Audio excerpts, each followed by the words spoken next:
Difficult times build character. This isn't just a show, this is real life. It's not about how you start, it's about how you finish. You gotta see it before anyone else can see it. Every second, every minute, every day.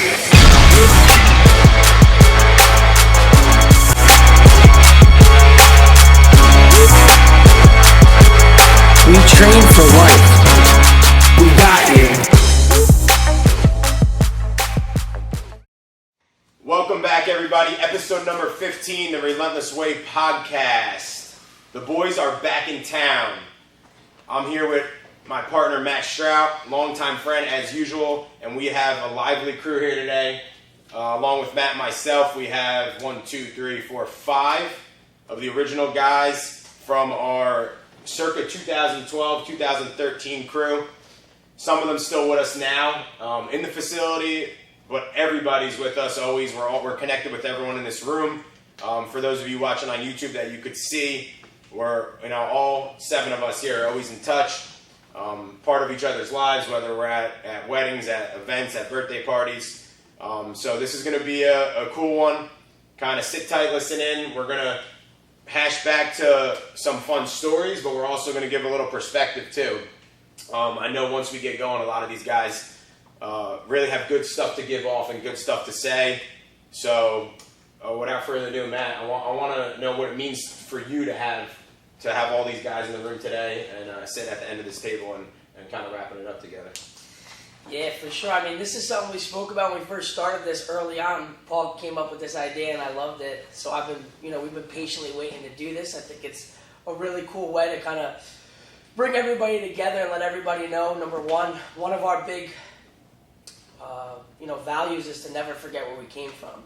So I think number one, it's important to stay in touch always with our closest people, especially as life goes on. Like Paul said, we've all grown throughout our lives so much, whether it be throughout our professional careers or our personal journeys, and it's hard. Time starts getting less and less, and you have to really go above and beyond to try to make time to see each other, to call each other, FaceTimes, do those things. But I think it's something that we've all organically done since we're young, and as we've gotten older, we've just always been able to find a way to do that too. And I think it's cool at this point because whether we are directly connected on a day-to-day basis or on a little bit more of a, here or there, it never changes the connection, if we don't talk to one another for a week, 2 weeks, 3 weeks, but we talk, it's the same. It just picks right back up. It's that conversation that just forever keeps going.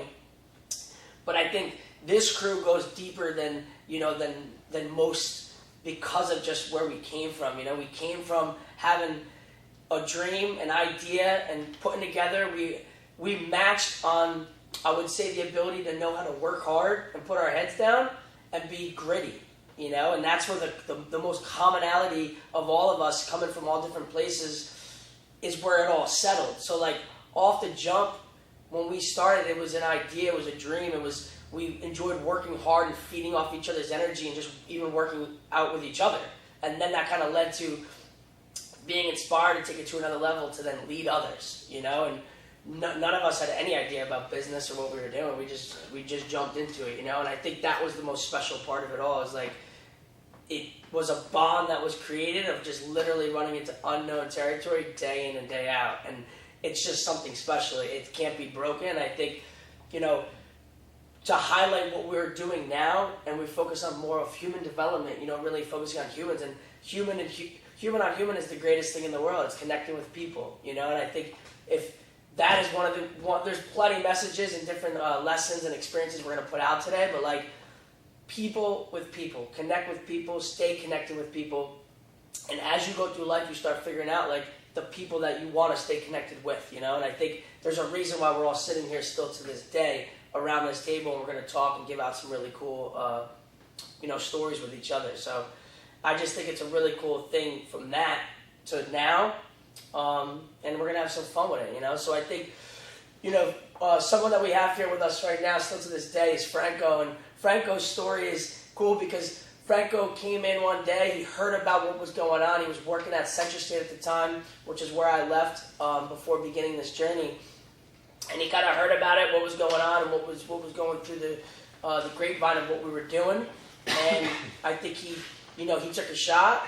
He showed up one day, he had his resume in his hand, and he kind of stood there and was like, what's going on here? I would like to be a part of this, And I think that in itself just shows the type of circle, again, that's here, is not being afraid to just go take a step into something and see what it is, And I think from that moment of Franco being a little bit more, let's say, closed off or nervous in a sense of being able to go above and beyond or outwardly speak or take lead on things, and maybe he always had it in him, from that point to where he is now has been a dramatic growth as a person, because now he oversees and runs one of our main services inside of the Relentless Movement, which is our supervised training, program design as well as rotation design and overseeing quality control on our floor day in and day out. So, Franco, take that a little bit and just kind of walk us through your feelings of that moment to now, give us a little short story of that coming to where we are presently.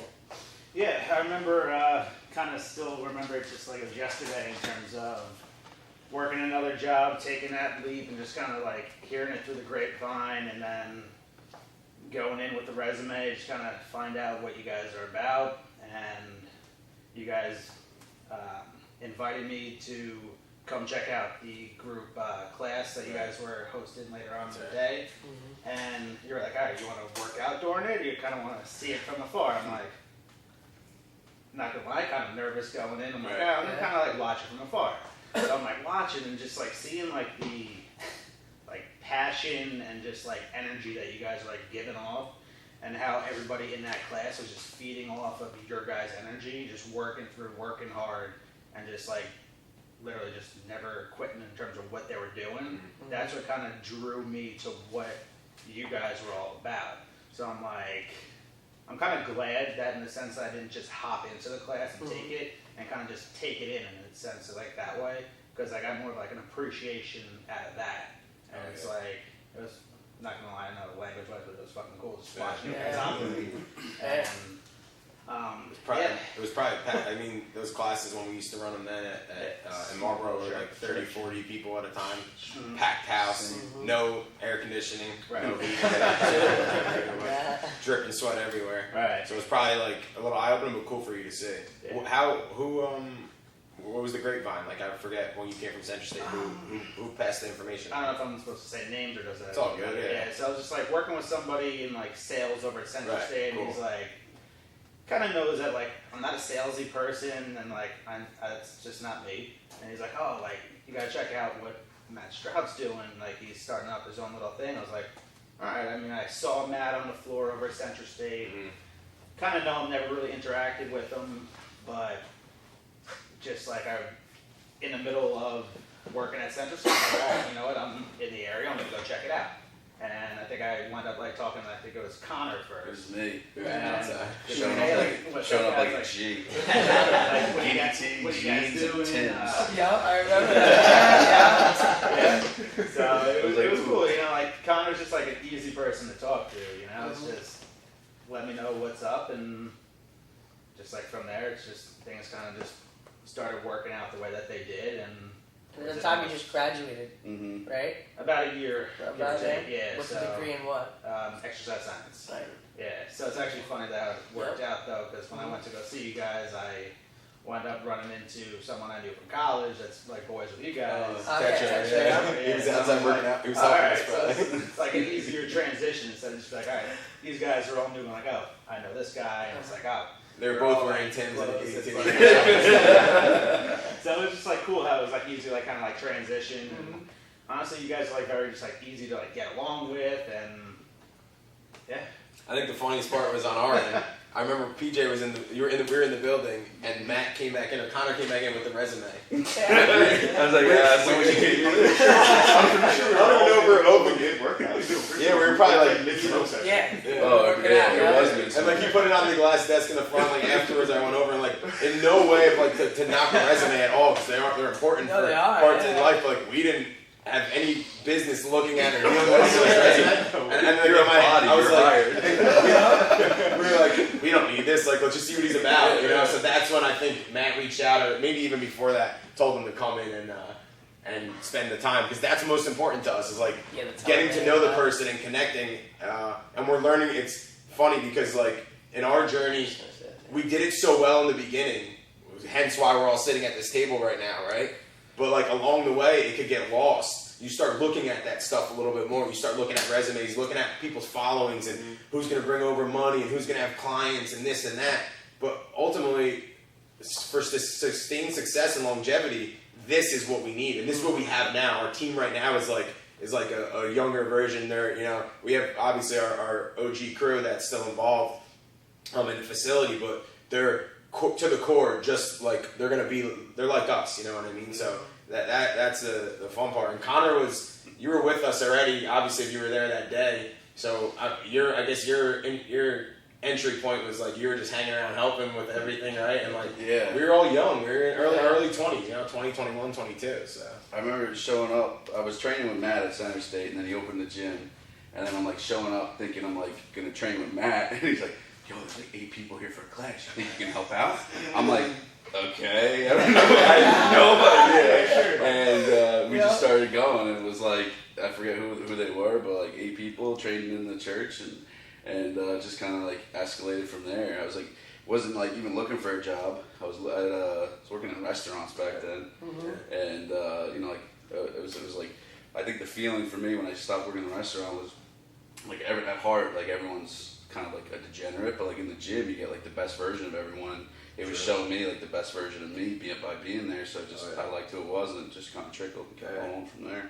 Pulls you in a little bit, you know. Yeah. I remember when we saw pictures, probably when we put the stuff out, maybe we could pull some up and share them up there. But when we were setting up, you know, all the boxes and the racks and stuff, all the original rigs and the tools, you know, at first I was like, oh, you know, Matt bought Connor to be a little handy and help us out, you know. Yeah. And then I got to know Connor, and just like everyone else here, we all became pretty close, you know. And along that time, I guess PJ was with us here too. Yeah. I mean, I was pretty much just working manual labor, and I had a conversation with Matt actually at Philly's house. Yeah. And, for those of you that don't know, Matt and PJ are cousins. Yes. Yep.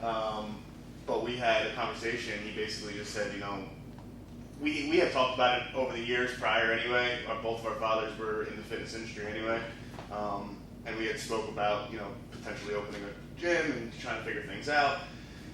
And the conversation was basically like, look, man, I think it's time. I think we just do it. And we both basically just jumped ship at the same time where we were, and got this group together basically and just went in at it. You know? It was so that was 2012. Probably January, February. If you go back to our original episodes 1, 2, and 3, somewhere in there, Matt and I told the whole story of when stuff fell through. You know, when we went for our first space and pension road in Manalapan, and you know, we put out a lot of money, dished out for what us at the time was a lot of money, and for our year's worth rent paid up front. CO fell through, boom, we were done. We lost everything. In a matter of minutes, overnight, we had to transfer the route to all of our equipment to the church where we ended up now. So we're 2012 in the church, growing there. We outgrew that very fast. I think we were over 50 plus members within the first 6 months, and we were just running large group classes like boxing, 40 people. Yeah, and we would all teach them together. The thing I go back to all the time is we would have a 9 a.m. class and a 6 p.m. class Monday through Thursday, and that was it. And everything else was fun. We just didn't know. And I even said it to a client yesterday. I was like, I wish, you know, the classic saying, I wish I knew then what I know now, right? But even for the sake of like having that same mindset, not knowing, I don't need to know all the information to understand that, like, dude, from 10 a.m. when that class ends to 6 p.m. there's so much you could be doing right now, right? Instead of rolling around on a mat and working out with each other. But it obviously builds us. But when we were game planning, slowly we started pulling in. You know, Matt obviously coming from Central State had a following, right? So he had a lot of clients that that came with him, and he he had his business somewhat built already inside of Relentless. Slowly started to teach us how to take on individual clients, how to work one-on-one. We started getting our certifications, getting ourselves educated, as well as using just our experiences in life, whether it's through sport or working out on our own, and helping develop and grow people. And it was just that same mission from that point on. So I think when we were at the church, Mark, you were at school still, Yep. right? You were at Albright, and it was really, he had such a, obviously he ended up dealing and working with people of all walks of life, but it was sport specific at first. Yeah. And honestly, just kind of a lot of sport specific, a bunch of the corrections officers, a lot of law enforcement, just people that really were working towards that kind of place where physically they needed to be where they needed to be. Mm-hmm. So when was Yeah, that? I think, honestly, every time I think about Relentless, I obviously think of Matt's transition from Century State. Because when we were, right, we think of 2012, you think of a year or two before that, Matt would pretty much run us all through it. Because we were still in college, right? College athletes. And he was at Century State. We would come back, he was still at Century State, so we'd come back, summer break, winter break, and Matt is the one smoking us all out. Right. Alright, so now it's like, okay, so every off season I'm like, yo, go to my buddy, this is where he's at. He's down in Jackson, down in Freehold, whether you were in Pain in the Pines, in the backyard, or you're just hitting it at Century State. I remember just coming to Century State a bunch of times, and like, you kind of just like, Matt had that connection, and we kind of instilled faith in him. We're like, yo, we got this, So obviously, when I got done with school, 2012 in the spring, that's when he was like, yo, jump on board. And I already believed in what he was doing because I knew every time Matt had something, when he was holding pads, now mixing in boxing, Muay Thai, I feel like we were like his guinea pigs, right? He's like running us through everything because he's taking all these new things from Century State, and then he just kind of instilled it into Relentless, so like we believed it already. Right. So like we jumped on board. We're like, yo, this works. So that's when I pretty much jumped in, graduated from school May 2012, and then it was just cool with that. I mean, obviously I went back and coached, back at Jackson, so bringing that sport specific into Relentless was awesome. I mean, I loved it. I always say I came to work every single day enjoying what I was doing. So true, man. So Yeah, it was great. That was like our transition, and I'm glad you went back a little bit too. I was like talking, setting up when you entered, but if you really think about it, when we were, most of us, you had experience with Matt, in his previous position at Central State. You worked out with him a little bit there, Connor. Yeah. I don't know, did you know, you just knew Connor, you were brought in, we'll get to that when Buki entered the picture. But if you really, I remember now that you're saying it, us even going to, I don't know if we were allowed to, but we were using the sauna at Central State. He was like, hoping Corcoran's not listening now. Couple guest passes here. Matt's going to open the back door. That's what I always think about. Yeah, it's We're true. like 18, 19 years old, and just like, I can't afford Matt's like $60 grabbing all these things, learning all these new things, and we're like, all right, let's do it. Let's just get after it. Because at that point, it's like, yo, let's just work. Yeah, and I think that just goes back to that's all we knew. And Matt said to open everything up is just to work hard, and most people at that age, right? I'm not knocking any generations, but from the time we were growing up, it was just it was a lot different than now. Is the reality of it's becoming a lot different more and more. But we just did things. We just went. We just let's you all want to go work out here? Yeah, let's go do it. Crush us. And we still have that. Everyone still has that same mentality, whether for good or for bad in certain moments, But you said it to start off, I think it's a cool point. It's like, as we're all talking to, it's a cool point when you look at it and you see how passion and dedication and just the ability to step up for people can create value and compensation, right? So we weren't rich or anything by any means, but we were making a living for ourselves. We were making flow. We were paying rent. We were doing this, and we were still making flow. People were showing up and investing their hard-earned money in us. When you look at that, it's like, people could say it could be hard to get work or do this or do that, but work, number one, is always out there. Number two, there's always something inside of yourself as well. If you could step up, people need that in their lives, you need an expert or someone who's willing to say, this is what I do, let me take you and guide and lead you into it. So I think when you look back, like we all just said, I mean, 19, 20, 21 years old in the beginnings of it all and growing from there, but we were just figuring it out. You know, we were making ends meet. We were just winging it to an extent, but in a positive, good way. I think another thing that we all have common is just good morals and values. You know, it's like that is something that we always talk about as well. It's like, is it going to take a little longer sometimes, and is it take a little bit more discipline to stay true and not stray and change or be something that you're not for something to maybe come quicker? It's hard. It's a hard thing, but I think at all different points we've always picked each other up and like kept each other on the right path too. So I think it's important. You know, as Paul spoke about earlier, we recently have really reframed who we are and what we stand for and how we're bringing people in because we want to bring this back. And I think organically our culture and our core values are what they are now. Now we've gone and we've written them and you could see them. But then it was just like an organic thing. It was just like-minded individuals and it was just like we had each other's backs, you know. So I think it's very special to still have that going on today too. It's so cool how the people that you meet, I mean, it's through any journey, but really through creating and building a community like we have over the years and the connections that happen. And how Carmine came into the picture was he was close with Connor. So, like, just think of all the connections and the ways, right? Like, Matt, PJ was his cousin that connected it, you know.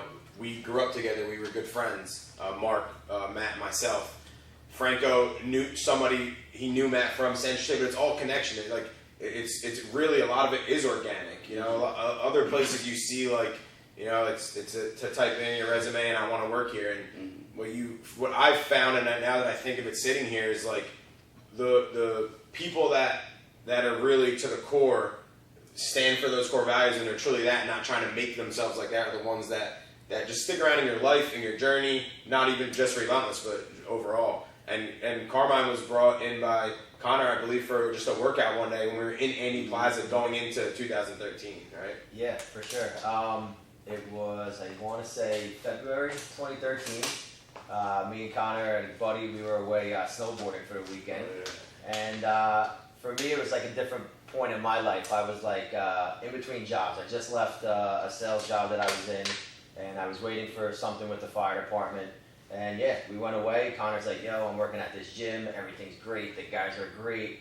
And for me, with a wrestling background, I'm always down for a good workout. So I was like, let's go. I think it literally was like a day or two after we came back. I was still sore as shit from snowboarding for 4 days. But we went, and as a lot of people have touched on today, and I'm sure, other days any of our members that know, is that like the energy, was something unmatched. And like to meet Matt, to meet, Paul, to meet everybody, Burge, Franco was there, like it was just something different. Like, again, kind of like Connor said, I was there to just work out, and next thing I know, I felt like I was at home right away. And from there, Matt, I was like sticking around. I was probably there for over 2 hours, and he right away, I'm no shame. I'm nobody that can't hold a conversation. So we were Cold to you. Right? Exactly. Throw cold water at it, right? You're 7 8. They might have thought we were a couple or something. And he was like, he hit me with the subtle though, like, so you ever think about, being a trainer, and kind of told me about what Relentless was about. So I never thought about it, and it didn't take much thinking. Next thing I know, like a week or two later, I gave it a shot. It was good timing. And yeah, I mean, it was just, again, going back to wrestling, it's like there's a certain mental aspect that comes into play that we learn as any type of athlete. And it was almost very parallel with what we, the movement was at Relentless, even early on. And it caught me and hooked me, and I loved it, and I was, an energetic person, and this was an area that, like, we can come together. So for me, it was not what I went in there for, but I'm glad that I came out like this and, was able to transition. And as you guys grew, grow as well. So You made the move with us, right, to Freehold, obviously. That Correct. was like a couple months later. correct, yeah. Not much later. A couple months later, you said you guys were moving, and it was a lot of fun too, just to experience that. But like, these guys that are now my boys, it was fun, right? We were coming over here, we were scraping the floor and everything. So now that we're at this point, I'm trying to remember. When did Perry come into the picture, our investor, right? Because who went out to eat? Who's out to eat with Perry? You come out with us? We went to American. So we must have had a plan. You were out with I us. don't think so. I thought he was with us. No, I think it was. I think it was like all of us were there. Yeah. We went out to American on 33. Yeah, 33. Yeah. I think we were there. Okay. But either way, It was at a that long while point, back, so though. you must have known when you were coming to the picture. We must have had the idea, and we're feeling out the move. You know what I mean? Like we kind of we're putting everything in the works. But why I want to highlight it is because here is everyone in this room at this point now, putting their foot forward and working in the same environment, and an individual that has had a lot of success in his life and has built things on his own and businesses and is years ahead of us as far as that goes, gave the opportunity. Right, so we were all, because of from the base what we built, and obviously thanks to our members and people that trusted us and believed in us, we received an opportunity to take it to the next level. And some of us in here, or most of us, have relationships with that person that gave the opportunity to this day, along with hundreds of others that have came across our paths. I always think about Carmen. Him and I talk about the wrestling community a lot. Yes. How strong it is, and us growing up in Jackson, a few of us here, it was very prominent to us. Wrestling was huge, but more importantly, the community.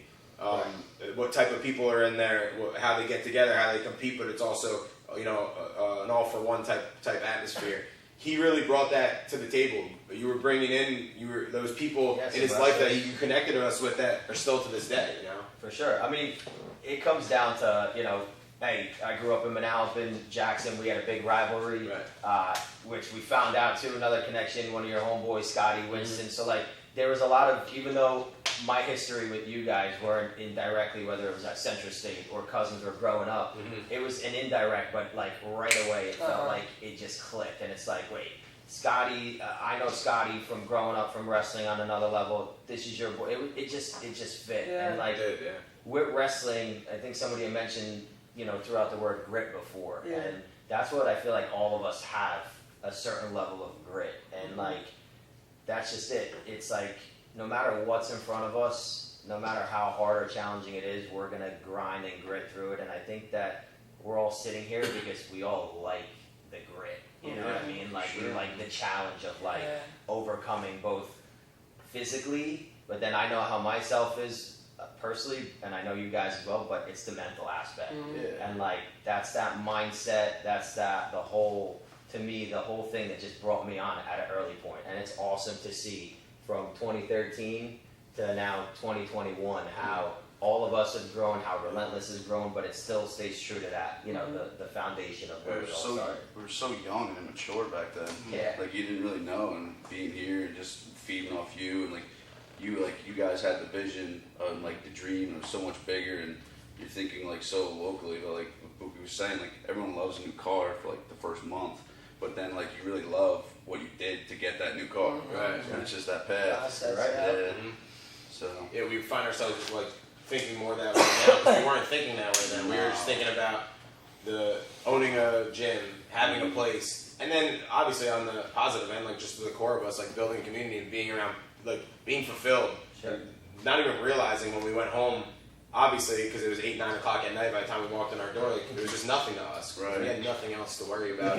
Not worry, but nothing else to tend to as much. Not as many adult responsibilities. I mean, it would just be hours and hours of just all, being together, being with our members, building, setting up new things, working out. Figuring stuff out, fixing things, sealing tiles. It's like this stuff that like you don't ever think that you do, right? We're all setting out to open a gym and like do this and train it, and like next thing you know, we were doing some really cool stuff on top of it. Yeah. But again, that's where like different individual, like different like let's say like side hobbies or things that maybe you do on your own time was able to shine and come through as well, because we if I didn't know it or you knew it or and we helped each other out.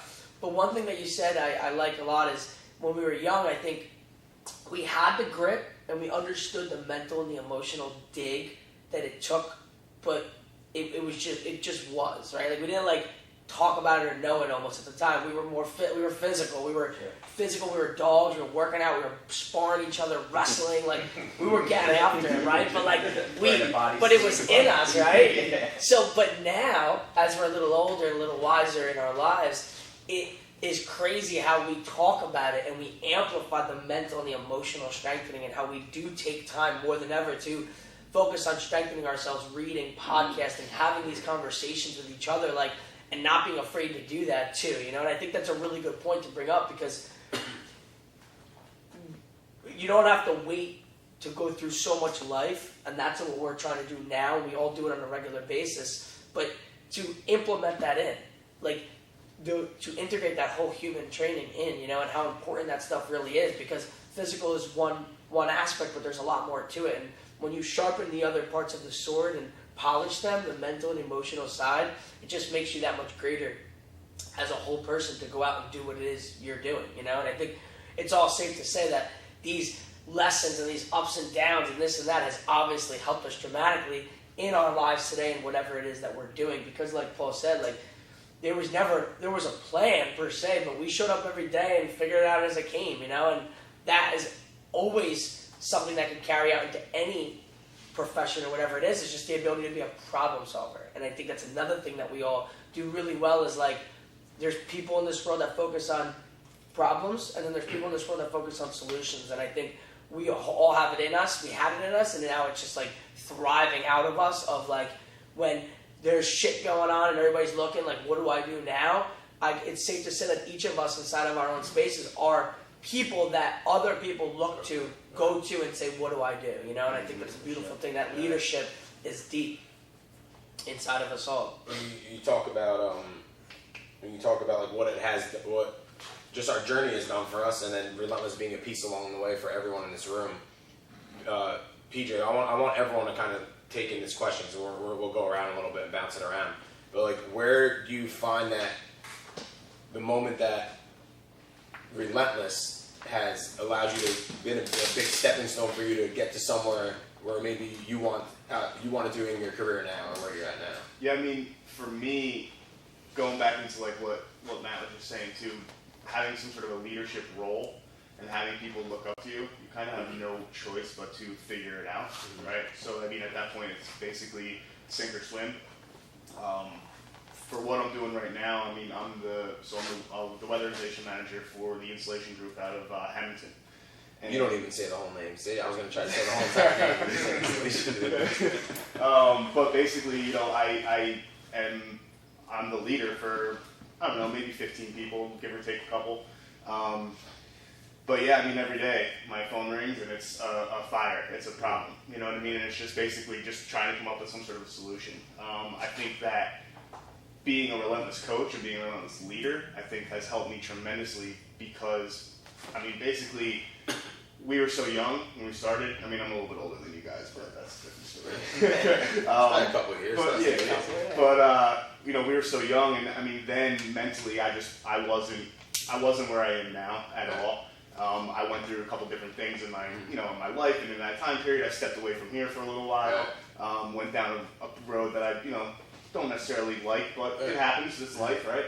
And I think what I learned from that and coming back to being a Relentless coach is basically perseverance, man. It's just never quitting. I mean, really, that's what it is, you know, and just staying the path, you know. Along the way, you got to learn different things that might help you get there, but you know. When you say like learning wise, like a lot through like interacting with clients, that's something I like to reflect on a lot. Is like talking about like with clients and members. I learn just as much from them as I hope they learn from me. 100%. You know what I mean? Because there are people in front of us that have gone through shit. You know? And that's another thing I feel like I can attest to leadership in general, right? So for me, it's learning to be able to talk to anybody. Mm-hmm. Anybody that walks through your door, anybody that walks up to you, anybody that has a problem. There's so many different types of people and so many different personalities that I feel like being a leader you have to just really adjust and learn how to be able to talk to anybody at any given time. You know, because you never know what's going on, and you never know what somebody else has gone through or what they might be going through.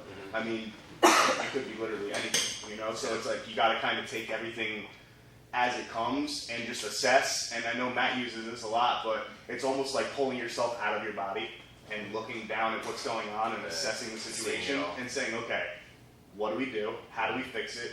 Okay, I understand there's a problem, but what's the solution? Let's figure out what the solution is. The ability to stay calm in that moment. You know, I mean, that's I feel like that's another thing that people look for. You know, when somebody comes to you with a problem or somebody comes to you with a situation, in their head they're already saying to themselves, "Shit, what am I going to do? I need to figure this out. I need help. What do I do?" So they're coming to you for comfort, not only a solution, but they're coming to you for comfort as well because I mean, they need that. You know. Right. So I want to point out too. You're talking about like talking to people and things like that. Yeah.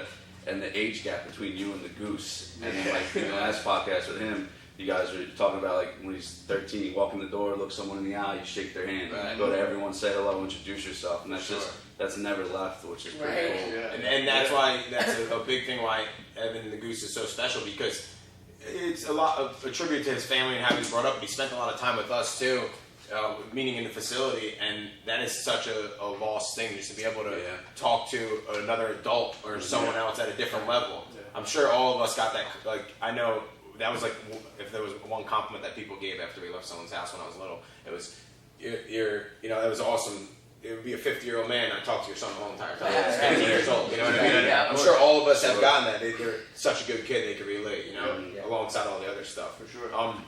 And you hear what a lot what PJ says. It's real. It's passion. You know, he really does. PJ is really a great people person, as a lot of us are in here. I know Mark's in law enforcement. On the beautiful end of it, he loves what he does. Like what drives you to be the leader you are, the position that you're in. Like what really drives you every day. We watch you through your journey of not stopping to get there. You didn't want to get you wanted to get in law enforcement for the reason of that's what you gave off. You know what I mean? Like you're truly that to the core. You're a good person that wants to help people and be there for people and build and build and build. So like what really drives you and what you do and how has Relentless helped you make that step, you know? I mean, I was just thinking about what you guys were talking before, you were talking about Goose being 13 years old. I mean, we were 22 years old, right? We were talking about 10 years ago. Think about the generation of what's going on now, right? With the phones and social media and everything. We're 22 years old, and in the fitness industry, there's so many different ages. Like it's all walks of life. So you had that 12 or 13-year-old who wants to excel at going into high school. So now you got to talk to him, you have to relate to him, you have to train him. Or you have that individual who's 50, 60 years old and is still a beast and wants to stay at it. So you have those ranges where, like, whether it's a 15-year-old, 30-year-old, or 50, 60-year-old, like the fitness industry just makes you, you know, communicate, and you have to connect with them. And then you have to sell your product. You have to have them believe in you. And that's what I always think about, where at a young age, you know, we came out of college, or, you know, we all did what we had to do.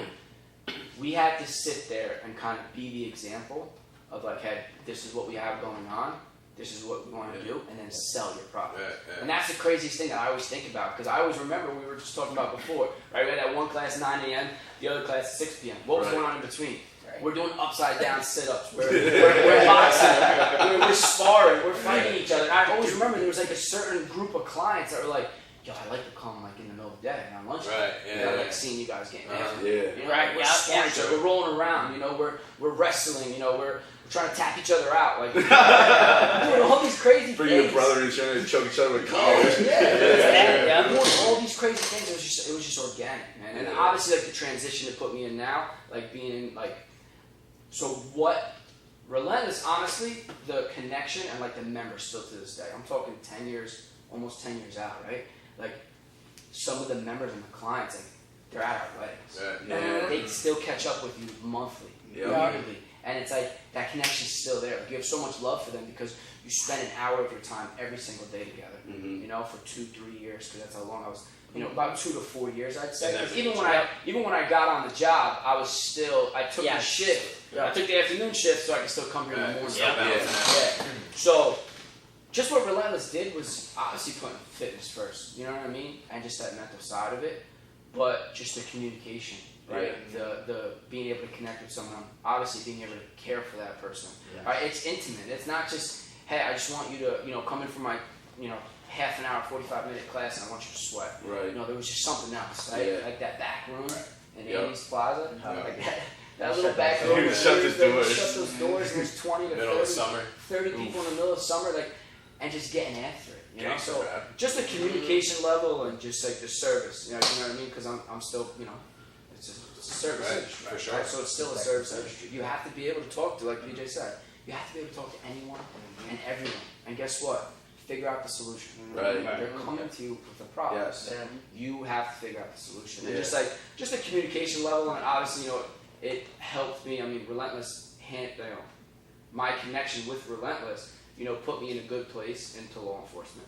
Then allowed me to, keep fitness first. So I was able to be an instructor. And then now in the supervisor role, it's just connected, man. And I always say it, it started at Relentless and just the communication level. In the last 10 years, man, I haven't felt like I worked. Yeah, that's I don't know amazing. whether I came From to that Relentless to where every you're at single now. morning to where It's I'm true. at now. It's like, Yeah. I love it. Like, this is just, Right. this is, so like just staying with you guys and just always communicating, catching up. Like Matt said before, it's like we can not talk for a couple months and we see each other. Like, you know what I mean? So Connor, it's a big hug, Yeah. I remember doing upside down sit-ups with you.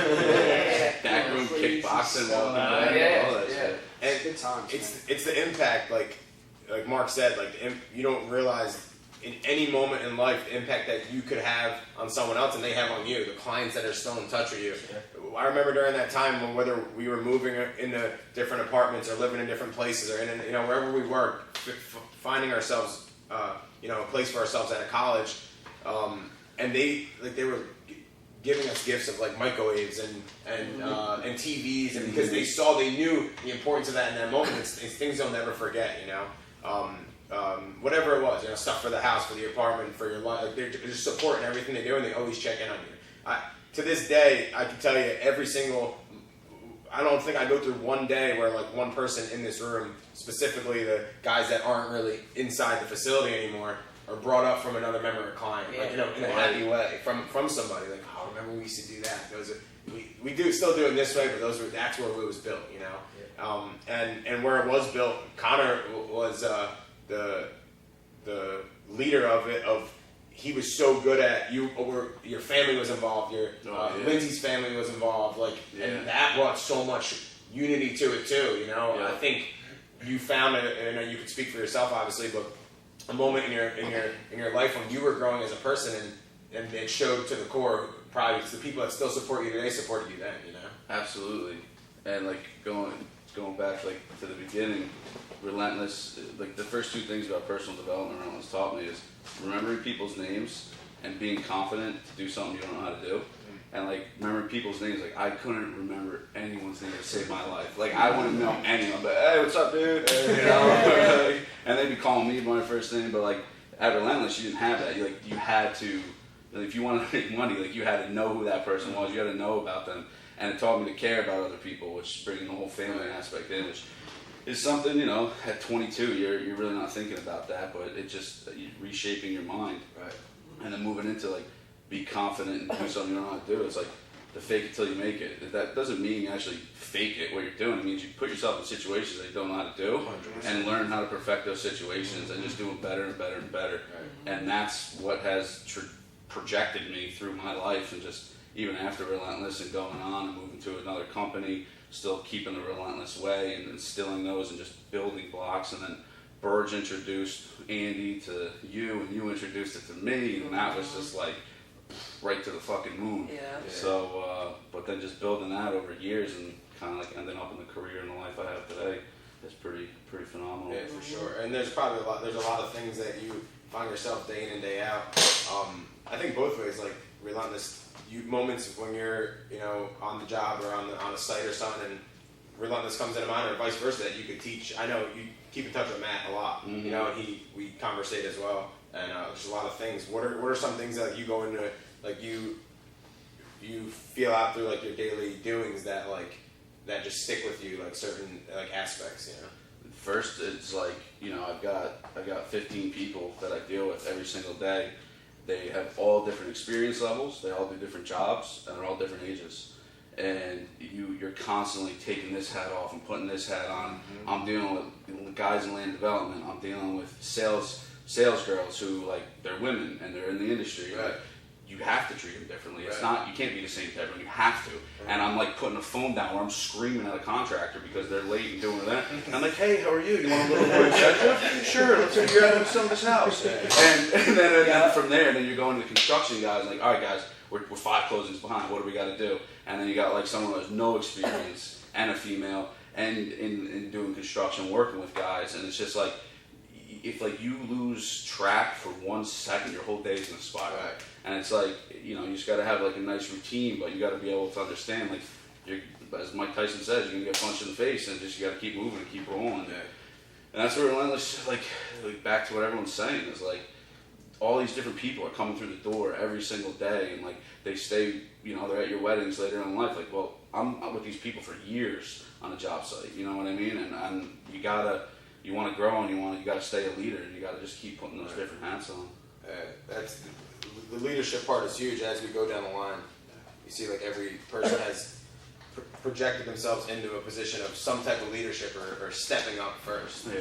And I think it's safe to say amongst all of us that, like, especially at this point where we are, there's no other way you'd want it to be. Because, like, you reach a certain point where, like, you're just like, I'd rather be leading. Like, I'd rather, like, and it's almost just, like, in you. I was at a wedding the other weekend, and someone dropped a plate. And I ran over and, like, started cleaning it and shit. And my one boy was like, bro, he's like, back up, the lady's coming. I'm like, it's just like, and then there was, we went outside for a second, I smelled the fire. And I'm like, is there a fire? And I'm calling the guy. And my boy, again, same kid, and he's like, dude, relax. Like, they're looking at me. I'm like, I'm sorry. Like, I'm trying to chill, but it's like my nature. Like, I want to just make sure everything's okay, you know? But at a certain point, you'd rather all the problems come to you and then take a deep breath and then start delegating, prioritizing. Like you said earlier, Jocko calls it detaching, the ability to have all the chaos but then detach. See everything for a second, and then go back in, and then slowly and nicely delegate and prioritize, put people in position to be successful. And once you do that once or twice, you're like, I want this role. Like, I want everybody to call me. Like, Yeah. And eventually, people call because we all said at the same time too, not just leaders but problem solvers. People call me, and they have car issues. They have contractors.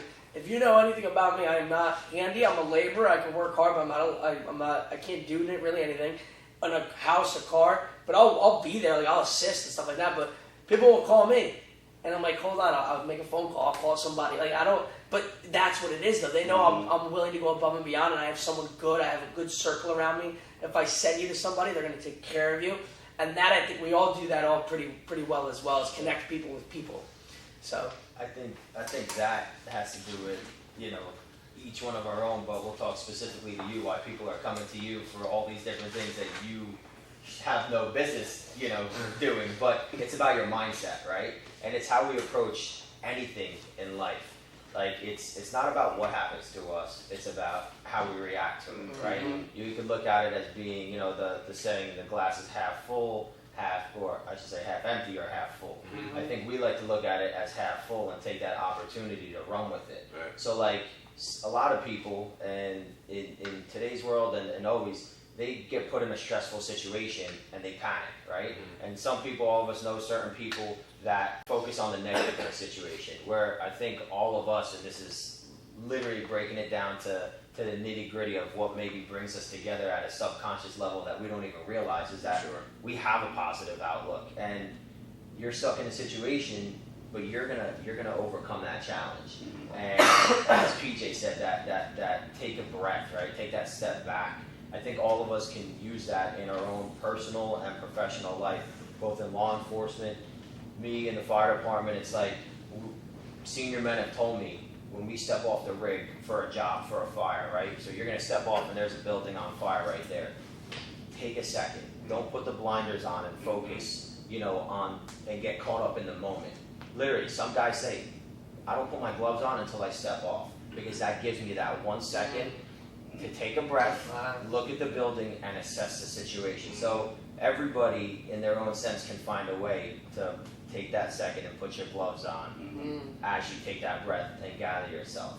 So going back to everything you said, it's like, that's it. You'll figure it out, but it's your mindset. It's that we're going to come to a resolution, and you're not going to harp on the negative, you know, and I think that's, again, it breaks us down even more, and that's why people come to you to with their issues, because you just give off, we all give off that aura of like, we're going to get through this. We'll figure it out. We'll figure it out. Yeah, I was gonna say the subconscious note that you put in there, like how even coming into this morning and last night, I'm thinking like, should I send over the guys some more stuff to prepare? And then in my head, I'm like, we're all very like-minded. Like I'm sure everyone was rolling through things and preparing themselves, and that's a huge thing is being positive in preparation. So then when the time comes and when it's game time, you're ready to rock. And I feel like to touch on a little bit of what all four of you just said, one of the biggest things that I've learned is you can prepare for anything, right? But when you wake up in the morning, something's guaranteed to go wrong. Mm-hmm. Something is guaranteed to go. It could be anything stupid from a flat tire to a house is on fire, right? It could be anything like that. Right. And you could think in your head that you're ready, and like Tyson says, you get punched in the face, you got to figure it out, right? Everybody's got a plan until they get punched in the face, right? So it's taking whatever is happening out of nowhere, unexpected, and figuring it out, and basically literally just coming up with a solution. And when you're prepared, like we got obviously we're all built with grit, and we you know our job, what we do in our daily life. You know, we're that person that we want everyone to come to, as Carmine said. But also like at a different level.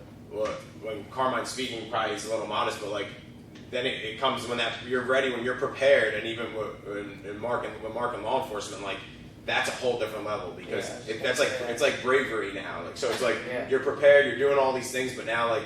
And don't get me wrong, like we all deal with situations that also are detrimental to people's lives as well. You know, Matt and I and Franco inside the facility, you got mental health's a big thing nowadays, and you never know, you know, what goes on. But like in those moments, bring us through a little bit of why Carmine with the FDNY, what you just kept going, and you probably wanted to happen a little sooner, but you got to where you wanted to get to, and something inside you, it was.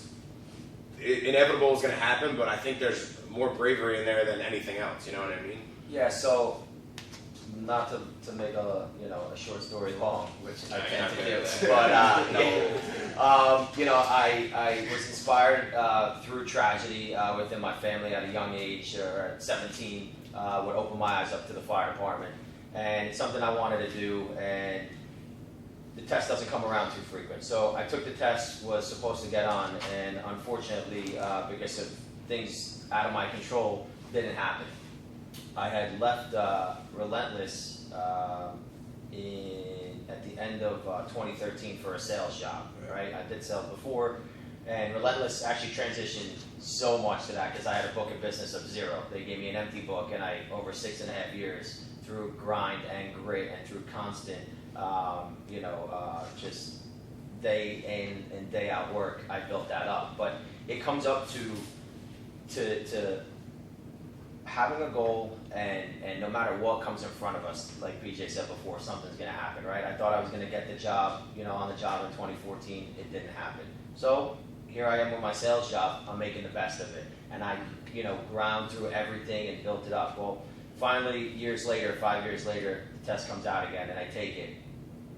And for me, growing up playing sports, I think like now that once we get older and we're out of school, I think all of us maybe I know I felt, not at first, but then I realized something was missing, right? And I think part of this, like sitting here and looking at us, I'm coming to the realization, like, it's almost like we formed, obviously, our own team, but like back together, like it gave us that motivation and everything. Yeah. So for me, it's like, even though I've been so far removed from day-to-day working at Relentless, anytime I'm home from the city, I'm still back. Even if sometimes I just pop in. Yeah, I just pop in, and it's that energy that draws me back, and I could come here and get that great workout. So it's that same hard work and effort that we've always had, no matter what, no matter how detached we are, no matter how many months we go. So for me, here I am 6.5 years later, and I get the call to join the fire department, and I was stuck with the decision, like, shit, what do I do? This is something that I wanted to do since I was 17.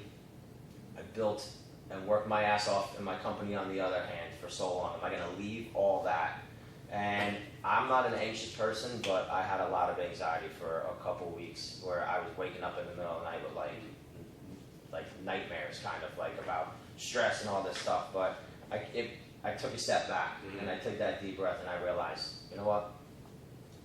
This is something that I wanted to do. This, no matter what challenges were ahead, I got called again. I scored very, very high. So I did it, and I feel like I wanted to do it too because I felt like, again, another part of me was missing. I was stuck in the business world, and for me, I wanted to get back to, you know, the grit that we did. And for me, it just went back in line that I was like, all right, I started working out, getting my regimen down. Once you got a taste of it, you probably just, I remember watching, like, then you started rolling, really. You know? Yeah, exactly. And, you know, I would run, and I would talk to Matt. I came home, I started boxing. You know, everything. Going to the beach, doing the pull-ups. Exactly, everything. And down to the last day, literally right before the academy. Like, literally, Matt was like, you were loading up the battle ropes, you were pulling stuff across the correct. I was doing all that.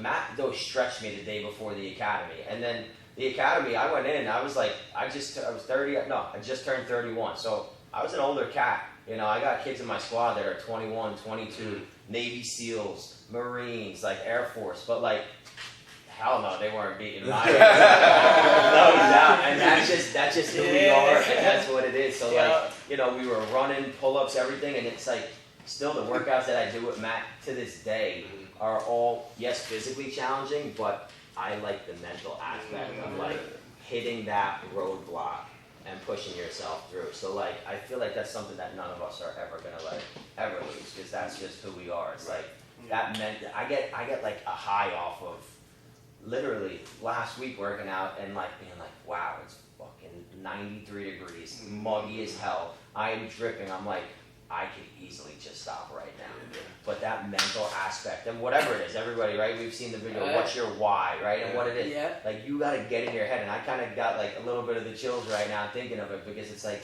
when you figure out that why, that emotion runs through you, and that's what gets you to fucking keep going.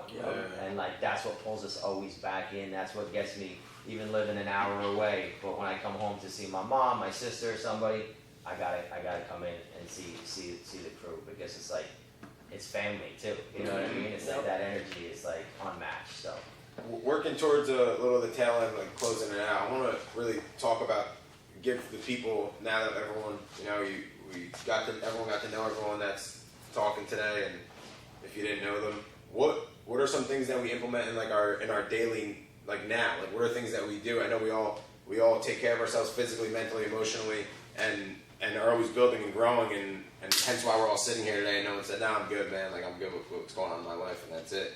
You know, I'm pretty close to Marker. I know he's even keeps me in check. He's always good for like that text to keep you in mind and make sure you're taking care of yourself. What are some things, some positive stuff we do for people that we do to take care of ourselves and build ourselves still? I was just, right when, obviously, Buki just said that, and Franco, I was thinking, like, Relentless is just so goal-oriented. Right. Where it's like, I remember when Matt first started training years ago, we'd all train together. Yeah, we get after it. You know, but it's like, what's your goal? So with Franco's supervised training program, it's like, you come in Relentless, it's like, what is your goal? And then I just feel like, obviously, in the last 10 years, that's what Relentless did. It's like, it made you so goal-oriented. Where it's like, all right, I hit this goal, what's next? Sure. I hit this goal, all right, what's next? And it's like, you don't peak at all. You just keep moving up that mountain. You know what I'm saying? There's so many different paths and ways to get up that mountain. So you just keep moving. And I think Relentless for me just kept me so goal-oriented. And it's like, okay, what's next? You know what I mean? It's like, all right, like, you're never just like stagnant. You're never sitting there. Obviously, what Paul's saying, I'm a huge podcast guy. It's actually funny. I borrowed my buddy's car for something, and I got in the car, started it up, and the radio was on.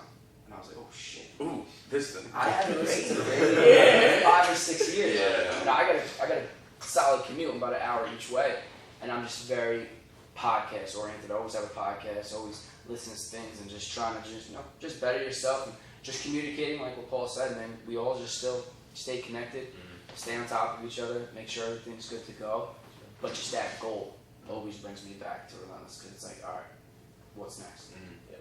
The biggest thing I learned from this guy is like not being afraid, and we talk about it a lot with our relationships with Mark, just growing up with John, not being afraid to bring competition to each other, or just bring things to the surface with each other. Whether it's through a text, like, like, what's up, man? You've been doing this, you're doing that. You want to, like, not. I think we all thrive off that, though. You know what I mean? As Buki was saying, like, that's why he gets connected. I'm sure Matt's reaching out, like, yo, when you pop my class, when you're going to be around. You know what I mean?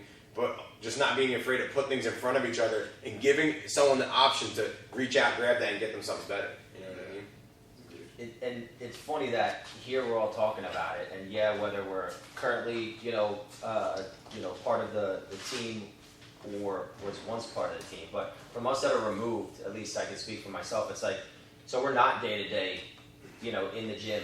So we're kind of, now it's like bridging the gap. We're kind of from the aspect of like the customer, right? The members of Relentless feel what we feel, because it's like, that's just it. Like at one point, myself, Connor, I was only for a day and a half remember until I came and joined the team, but like that's just it. It's like they feel the same thing. So all this energy is what brings us in, but it's what brings everybody in. Because literally from the lessons that Matt instills in, it's crazy to see your new trainers, right? Your new staff. And when I walk in the door and they don't know who I am, and everybody's timid, and then as I'm in my second, third, or it's a month later, and now they greet me and they do everything because they're learning the lessons from that. You greet everybody, right? And you get to know their names, and you're assertive in it, and you're not as timid. And it's like, that's what everybody is. You walk through the door and you're greeted. It's like you're coming home. And it's like, that's part of just this whole thing, is like both us as team members and as your clients and members of the facility. I feel like everybody has that light thing. When you walk through that door, you're being greeted. They know your name. They're getting right into it. They're asking about your family, and it's just, that's it. Everything all together is that family orientation.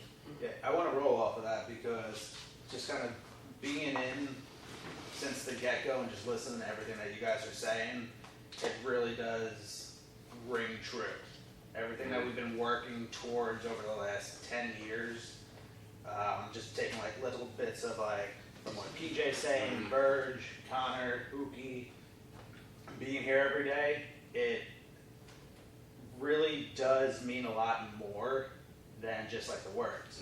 Because like you were saying with like the new coaches coming up to you, after a little while feeling more comfortable, we're all working with these coaches, we're coaching the coaches to get better, more comfortable, kind of like teaching them the way of like what we all went through to be able to work with the with clients, members, everything like that. And they are really coming a long way. And it's like, I know I hate speaking, but it's like, it is exciting to like watch them grow too. Not just like when you're working with clients, members on the floor, but now it's like coaching coaches and seeing them grow over time and be able to do what we're doing. It's like really exciting to see that like transpire. If it taught us all something mutual, it was that like we talk about this a lot. You're influencing people's lives every day, no matter what you do. So like to siblings, to loved ones, whoever's around you, your nieces, your nephews, your kids, whoever you are an influence. You have an influence. You have no other choice. Whatever you do, they're going to watch it. You can't hide it, right? But to be a leader is more of a decision. And I think a lot of we have learned through being natural influencers, being forced to be in that position, that we feel better by leading and by stepping up and helping someone. We say it all the time to our coaches now. If we could shorten up that time frame that it taught us to learn what we learn now at 31, 32, at this point in our life, and you could learn it by the time it's for a kid that's 20, by the time you're 23, that's what we set out to do. And that's in every aspect of life, as people are starting families and having kids, or just people around you, like I said, your nieces, your nephews, whatever job you're on, your people you're bringing up that you're overseeing, right? A lot of us spoke about that today, about being in positions of leading someone. So what Franco's saying is like the last kind of like couple years, as Matt said, Franco's came such a long way, but we've all grown from the leaders of Relentless too inside, and I'm sure as you guys speak, you compliment that, you see it from the outside as well. And that's a tribute to everyone that's sitting in the room, I think that's just like a common thing, is where no one was you could say you're a born leader, but like the reality is like you have to make that decision to become a leader. Everyone's a born influencer. You have to make that decision though. I want to add to that and work off the ability of making a decision and kind of let everybody know that's listening is like it's never too late to make the decision, right? So we have two people, right, Buki and Burge, who like we all run into chaos on a day-to-day basis, but you guys I would say do it at the highest level possible. It's like, you know, it's a high risk game, right? But that's a decision. So like we're talking about the most high based place where most people, like 9 out of 10 people are running away from the places that you're running into, right? And that's a major personal decision that you guys have stepped up to do on a day-to-day basis. Like the rest of us do that, not at that high level, but we run into unknown territory and we lead people. Like to be a leader means to be in the front of. So we're willing to step up and say, hey, come here, it's okay. I'm going to take you into this new unmarked water, unmarked territory. But it all just comes down to a decision, right? So like the lesson that I would like to give out, to call it something, would be that no matter where you are in your life, it starts with like assessing where you are and wanting to make a decision to say, hey, like I'm not necessarily happy where I am right now, but this doesn't mean it's the end all be all, and I can decide to start making some changes. And it starts with first assessing, like I said, knowing where you're at and then see where you want to go. And then from there, it's one decision at a time. It's taking those thoughts and creating those decisions in a different way, which lead you to your actions, which then will allow you to create yourself. So I think the thing that I want to make sure that everyone understands is like, again, like we're all just people getting after it, you know? And it's not like someone is telling us to do these things. We've connected, thank God, with like-minded individuals, and that's why we want to put out these podcasts to give you someone to connect with so that you never feel alone. Like Mark said, he drives an hour, but he's not alone. He's connecting with like-minded individuals. They don't need to be sitting right next to him. He's going out of his way. That's a decision to find people that he's either inspired by or motivated by to put them and to feed himself. And I think, like Paul said, these are little things that we do on a day-to-day basis, and we probably don't even necessarily think about it anymore. It's just like, well, it's just a part of our routine. But I think a lesson I want to give to everyone is like, it could start at any point, and it starts with a decision to want to make that change and those decisions. So, again, really cool. Yeah, really cool, again, to be in this position with everybody. I think it's a really beautiful thing. So I just want to say, number one, super grateful. The relationships will always be deep. You know, it can never be broken no matter what because of where we come from. Like when you come self-made, back against the wall, figure it out day in and day out, and you're looking to your left and looking to your right, and you have these people standing with you, willing to step forward, that can never be broken. It's deep. So again, forever grateful, thankful, and I think this was a really cool experience. You might have just emptied out the tank, but I wanted you to finish off with a solid, for the people for the day that are finishing up, a nice quote, and hit them with something good, some good inspiration before we leave. Take a couple seconds if you need to think. You might have one in the holster already, though. Well, I think I'll go to one of our cliche quotes that we all know pretty well, but one of the ones we've always shouted out amongst each other is, it's not about how we start, it's about how we finish. You know, and I think we all started in a place of not knowing, you know, but where we're nowhere near the finish line, don't get me wrong, but like we're all fighting for the finish, and we see it and we know it, and we know who we want to be, what we're trying to do, and we're going to do it and stay connected no matter what. And I think that's something that everyone can apply because, like I said before, it's like it's not about where you start, it's about where you finish. Wherever you are is where you are. It's understanding where you want to go and then allowing either yourself or surrounding yourself with like-minded individuals to help put the things needed in place to get you there. You know, so again, go get it. It's there. It's out there. It's right in front of you. We talked about this last night. It's right there in front of you. Just take that first step. Call somebody, connect with somebody. Like, if you don't know nobody, go on the internet, go online, find people that motivate and inspire you. So, again, it's not about how you start, it's about how you finish it. And just like that, we are finishing up strong. Season number 1, the Relentless Way podcast. This is episode 15. The Relentless Boys are back in town, and now they're leaving, they're heading out, getting on with their day. So get on with your day, share away. Spotify, Amazon Music, we're finally on Apple Podcasts. share, hit that little link when you're listening. If you haven't already and this is your first episode, definitely go back and listen to episode 1 and on. A lot of good stuff. It all falls in line. It's early August now. We are heading into the fall. We're going to take a couple weeks to let everyone catch up and kind of get all those episodes under your belt. And we're coming with some fire in the fall again. Also looking forward, we're definitely 100% obviously going to have these guys back at some point during season 2. So enjoy your days, get after, and finish strong, everybody. Thank you.